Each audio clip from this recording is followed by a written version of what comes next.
To JWL Sports, where we review all the best sports clips from around the world. If this is your first time checking out a video, please do consider subscribing. We are building an amazing community here, and I would absolutely love to see you part of it. I want to build something that we all genuinely feel connected to, something that we're really excited to be part of, and I think we're well on our way to doing it. So without further ado, let's get to it. We're watching a clip of First Things First, talking about the Chiefs and Patrick Mahomes and Antonio Pierce's recipe for beating the Chiefs.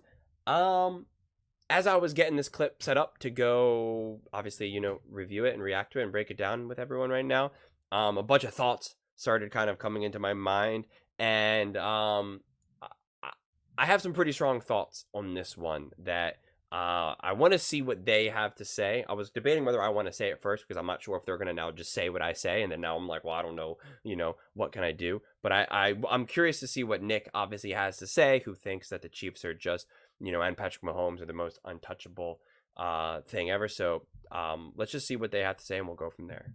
The recipe. And also shout out to Max Crosby for wearing Raiders gear. I like that. Mahomes would not blitz. So basically they got to Mahomes without blitzing. That was the recipe. No, well, what's he talking about? I asked Josh what was the recipe, and this is what he came up with. So now you got beef with Antonio Pierce and Josh. Josh, you're on the board. Yes, Christina, that can you get a headshot of Josh for the board? Yeah, okay. No, Josh is not on the board. Well? All right, listen. So this is obviously ludicrous on its face. And because the recipe, no team is going to be able to duplicate the following. 2 defensive scores in 7 seconds. And was part of the recipe not completing a pass for 3 quarters, which the Raiders did in that game. And it is very rare. I have a take, I believe, in my bones, but I'm afraid to say on the air. Oh, wow. But I had a take about this specific game that I told Wilds in his office the day after. It is not. And I'm going to say I've heard thousands of takes. It doesn't crack the top 1,000. Okay. It's almost in another category of like, I don't know, but okay. You might be right. I'm curious. It's an amazing Here take. is the recipe. That's an amazing take. Christmas morning. With small children. I didn't want to say it on the air because the Chiefs at that point had lost 5 of 9 or something, and everyone thought that I was looking for excuses and doubting the team as opposed to knowing they would never lose again, which is what ended up happening. Correct. But Christmas morning with small children and his wife, Mahomes' wife, wanting him to still do a Christmas routine with Santa and all of the above, I think threw off everything about that football game. And so with respect to Antonio. Whew. Okay. I feel this in my bones now. Nick Wright is one of the most absurd human beings I've ever come across. I'm going to hit play in a second because I want to listen to the rest of this. But he just said that Christmas morning was enough to disrupt, just hanging out with the little kids and the wife was enough to disrupt the Chiefs game. So they lost to a terrible, with like a backup quarterback and an interim head coach Raiders team where that they couldn't even complete a pass like he said, and yet they still won, still beat the Chiefs. He said that was enough to disrupt Patrick Mahomes and the Chiefs. Yet fire alarms going off on the Super Bowl for the 49ers and playing on a crappy field that the Players Association even said was crap. He said, cry me a river, you're making excuses. He said, oh, boo-hoo, these are professionals, these are adults, this is the Super Bowl, yada, yada, yada. And went railing on the 49ers for making excuses. So tell me, which is it? Is a really fun, exciting, wholesome morning of waking up with your wife and seeing the joy of your children, so excited opening up the presents. Is that such a distraction that throws off your ability to beat the Las Vegas Raiders with a backup quarterback, with an interim head coach who's obviously now the head coach, but a head coach who's barely knows what he's doing at the time, at home, with Taylor Swift in the stands and yada, yada, yada? Or Is it having fire alarms go off and you jolting awake when you're not expecting it, or practicing on a field that is awful, that is like as soft as pillows? What's more disruptive? Leading into the Super Bowl. Tell me, what is more disruptive? So it's just like it's so asinine and so absurd to act like that was why they lost. But those other things that are way bigger for the 49ers had no effect on the game. And I'm not even saying that's why the 49ers lost. I'm really not. Although one could make the argument that's why Greenlaw got injured. Not saying that is, but you could make the argument. And I don't even care about talking about the Super Bowl right now. I'm only putting this out because Nick is literally saying that he believes that's why they lost. And yet was such a sarcastic, passive-aggressive, person when talking about the 49ers and having those types of issues. Just saying. Pierce and the Raiders. Well, if you're the road team, you can't do it. If you're the home team, you almost have to do it. And the guy who showed up the most with not looking like himself was Patrick Mahomes, who has, a 4-year-old. Yeah, he was putting together a huge play set. Exactly right. Any parent on Christmas morning, that's one of your first Christmases where the kid's really into Santa, the whole nine. So the idea that this is the recipe, the blueprint. We have heard this too many times, Brew. And what we know is there is no blueprint. His voice is killing me right now. If a team briefly stumbles upon it, there was a time when it was, Vic Fangio and the cover two and play soft. Right. And then Mahomes started throwing shorter passes than anyone in the league and winning MVPs and Super Bowls that way. So, no, this is obviously absurd. And no, they don't have a blueprint or a recipe. Well, first of all, as your friend, I am glad you didn't say that on the day after Christmas or whatever it was. Because it would have sounded just like an excuse, and we would have hopped all over you. Yeah. But, look. Let me start by saying I like Antonio Pierce. Mm-hmm. I'm glad he got the job. I like his swagger and his confidence and all that. And what he said would be nice in the locker room. When you're getting your team ready for the game with your pregame speech, before the week begins, and you know all week you're prepping for the Chiefs. Heck, even in training camp about what you're going to do this season, they put their pants on one leg at a time just like us. We're just as strong. We're just as fast. We're just as smart as the Chiefs. That's great in private. That was not meant to be said publicly. All right, we saw all year how the Chiefs and Mahomes...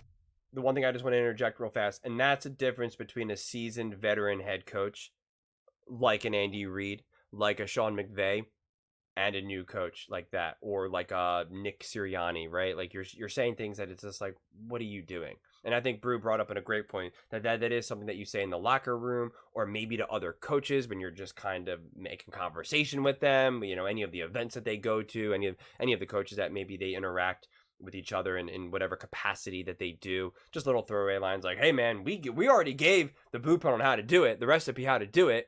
And then, plant little seeds. If you do feel like as though you really did do that, you plant seeds for them to like go watch the tape of that game, right? You go, let me take a look.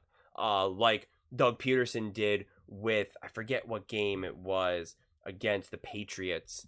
Before going into the Super Bowl, they specifically watched the tape of, I think it was Andy Reid. I think it was the Chiefs, if memory serves me correctly. Because at the time, pre-Patrick Mahomes, the Chiefs, beat the Patriots. I believe, I might be making this up. And so I'm almost positive that Doug Peterson really looked at that game and broke down the tape. So, coaches do that sort of thing. At least the good ones do.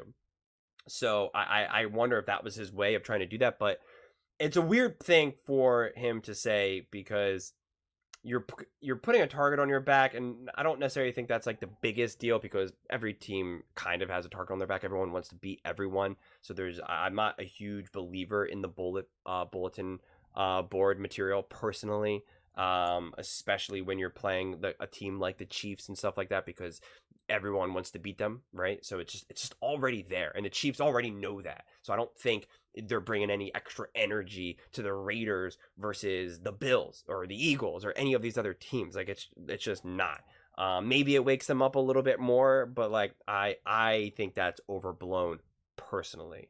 But I think again, this is more the immaturity and the lack of true experience of Antonio Pierce, and The other point that I wanted to highlight is that I don't think that there is a recipe or a blueprint against people as great as, say, a Tom Brady, Patrick Mahomes, Andy Reid, Bill Belichick, like these types of players and coaches. Now, everyone has weaknesses. Tom Brady has weaknesses. Patrick Mahomes has weaknesses. They all have their issues. But a recipe or a blueprint means like you can just exploit that and that they just can't win and succeed. And you see that with like rookie quarterbacks or just younger quarterbacks in general, right? It happened to like a Lamar Jackson. It's happened to other players where it's like you haven't learned how to adapt or you haven't developed other weaker parts of your game where we can exploit this on you. And you see this with backup quarterbacks. They win a few games and it's like, hurrah, let's go. And it's like, well, actually, he's terrible against the blitz, or he's terrible, facing zone D or this or that, or we can really disguise a lot of coverages and he just cannot read them, like whatever it is. I'm making stuff up right now in this example.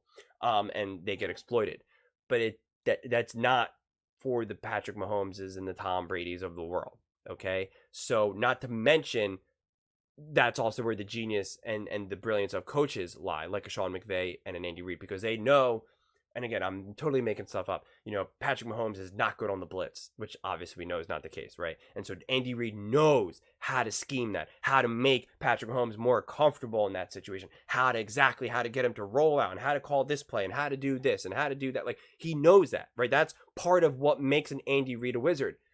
On the flip side, it's also what makes coaches outcoach themselves, which I think we potentially see Shanahan do, where it's like, okay, we know that Brock Purdy is not good at X, so we're going to make sure that we really avoid X altogether, or it's like one of those things where it's like, we know that's what that team wants to make him do, so we're going to do it because we think that they think that we know that, so they think that we're going to actually run it, so instead we're actually going to throw, like we're actually going to do that weak point, right? It's like kind of the Princess Bride thing where it's like, what if he knows that I switched the poison, and now I'm going to do the other way, like it's that whole thing, and you psych yourself out, and it's like, they know that throwing is his weak point, so that means they think that we're going to run the ball, so they think that we're going to run the ball, so we're actually going to throw the ball. Like, it's just this whole thing. And you see coaches do this a lot, quite honestly, more often than it should happen, because it becomes a chess match, right? It really, really does.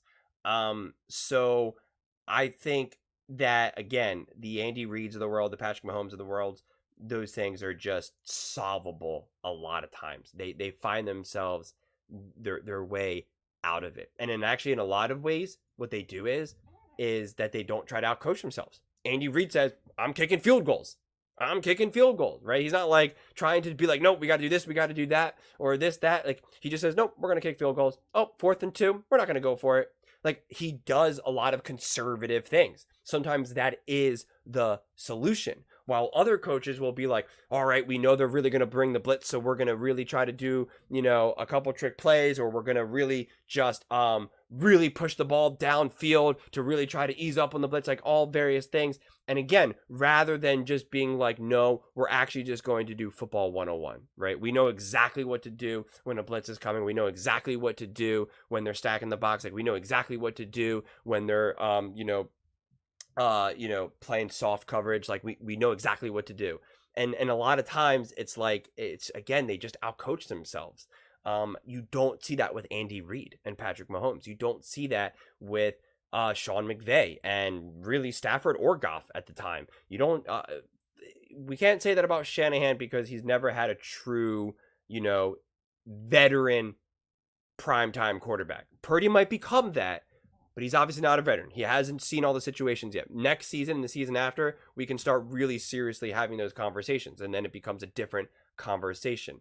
And we haven't seen that with like a Josh Allen because Josh Allen doesn't have a coach. So that's why I'm really interested to see what happens with Justin Herbert now that he has Harbaugh.